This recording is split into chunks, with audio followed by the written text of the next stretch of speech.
کتنا افسوس ہوتا ہے مسلمانوں پہ کہ جو مر گئے، دنیا سے چلے گئے، مٹی میں دفن ہو گئے، وہ کیا سن سکتے؟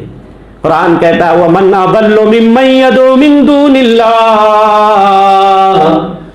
اس سے بڑا گمراہ کون ہو سکتا ہے جو اللہ کے علاوہ ایسوں کو پکارتا ہے؟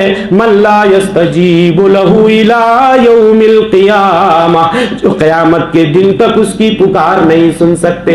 وَهُمْ عَن دُعَائِهِمْ غَافِلُونَ،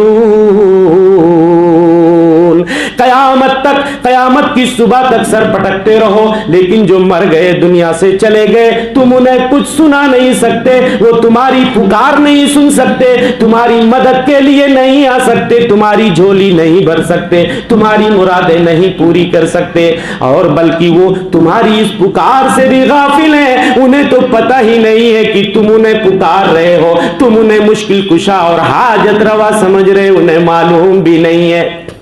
کہیں نخل مرکد کے چھاؤں میں سجدے، کہیں نخل مرکد کے چھاؤں میں سجدے، کہیں مرنے والے کے پاؤں میں سجدے، اشاروں میں سجدے، نگاہوں میں سجدے، یہاں اور وہاں خانقاہوں میں سجدے، مزاروں پہ جاتے ہو بہرے سفارش، جو خود سو چکے کیا سنیں گے گزارش، جو کروٹ بدلنا نہیں جانتے ہیں انہیں آپ مشکل کشا مانتے ہیں، جو کروٹ بدلنا نہیں جانتے ہیں۔ اللہ اکبر، یہ حال ہے مسلمانوں کا میرے بھائیوں۔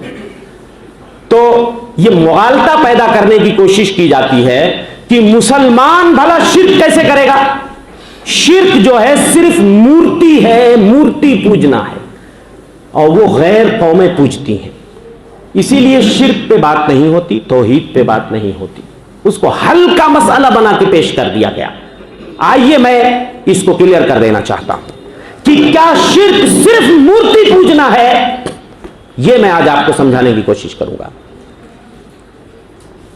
آپ قرآن میں پڑھتے ہیں سورہ بقرہ میں فَمَن يَكْفُرْ بِالطَّاغُوتِ وَيُؤْمِن بِاللَّهِ، جو طاغوت کا انکار کرے اور اللہ پہ ایمان لائے، فقد استمسک بالعروۃ الوثقی، اس نے مضبوط کڑے کو پکڑ لیا، مضبوط دستے کو، مضبوط ہینڈل کو پکڑ لیا۔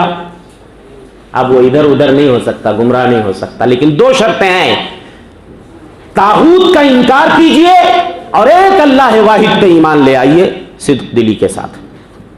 طاغوت کیا ہے معلوم ہے آپ کو؟ طاغوت کی تعریف کی جاتی ہے کل ما عبد من دون اللہ، ہر وہ چیز جو اللہ کے علاوہ پوجی جائے وہ طاغوت ہے۔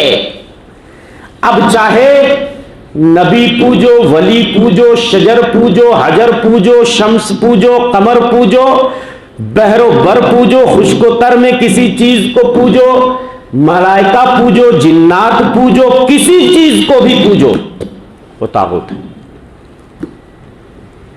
کہتے قبر پوجنا یہ شرک نہیں ہے، یہ بھی میں آپ کو بتاؤں گا۔ ہائے ہائے، قبر بھی اگر پوجی جانے لگے تو وہ بت کے حکم میں ہو جاتی ہے۔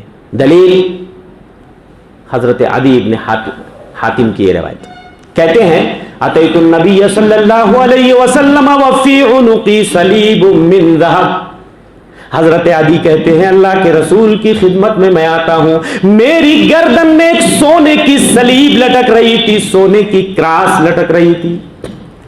اللہ کے رسول نے کہا اطرح عنک ھذا الوثن یا عدی، او عدی اس بت کو نکال کر ابھی اپنے سینے سے پھینک دو، اپنے گلے سے نکال کے توڑ کر پھینک دو، مجھے بتائیے کہ وہ صلیب پتھر کا بت تو نہیں ہے۔ دوسری روایت سن لیجئے، اللہ کے رسول فرماتے ہیں اللہم لا تجعل قبری وثنا یعبد، اے اللہ میری قبر کو بت نہ بنا دینا کہ اس کی پرستش کی جائے۔ اشتد غضب اللہ لعنت اللہ علی الیہود والنصارى اتخذوا قبور انبیائہم مساجدا، اللہ کا غضب ہو، اللہ کی لعنت ہو یہود و نصارہ پر جنہوں نے اپنے نبیوں کی قبروں کو مسجد بنا لیا۔ ذرا دلیل یاد کر لیجئے.